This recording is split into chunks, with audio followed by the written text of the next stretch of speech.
The Loomis method can hurt creativity if used the wrong way. If you draw the body first, the Loomis method feels awkward.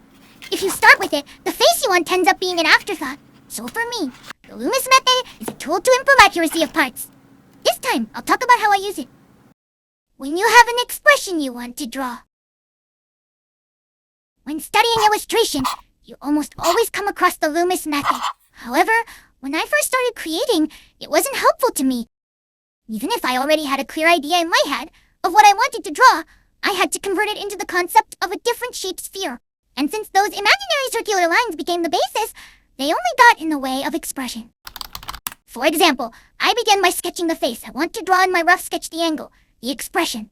At this stage, I sometimes use parts of the Loomis method as a supplement. But in my case, it might not even be accurate to say I'm really using it. The placement and proportions of facial features are more or less fixed. I draw guiding lines to check whether the positions are correct and to increase accuracy. In other words, unlike the Loomis method's procedure, for me, it is always the desired expression that comes first, and only then the proportion. It is never that the Loomis method comes first, followed by the thing I want to draw. How I think the Loomis method can be used.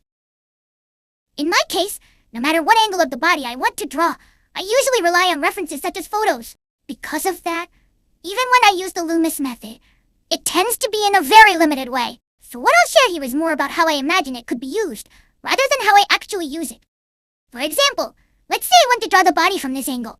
When you draw a figure with strong angles, it creates depth in the body, which makes it harder to draw.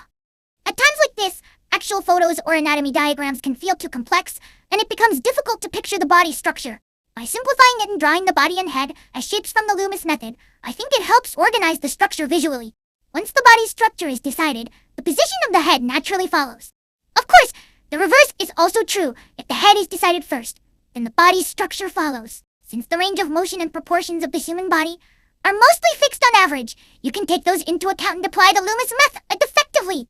Of course, those circles and boxes in the Loomis method alone won't give you that knowledge, so studying human anatomy is also necessary. Summary! I believe the Loomis method only comes to life once you can accurately draw the positions of each part connected to the torso. In other words, it cannot really be used without deepening your knowledge of human anatomy. Even as someone who studies anatomy, I thought it would be good if I could use the Loomis method to simplify a subject. But in practice, whenever I tried to go through the Loomis process, it felt like I was drawing something different, and I found it difficult. It's like studying English by first translating everything into Japanese. There's a sense of discomfort. It may help with understanding, but in actual practice it becomes an unnecessary detour. Of course, this is only my personal opinion, not an absolute answer, but the techniques and knowledge we have in this world were created by talented people. My approach is to absorb them, keep only what I can use, and let go of the rest. That way, I can continue to search for my own answers, and polish what will eventually become my individuality.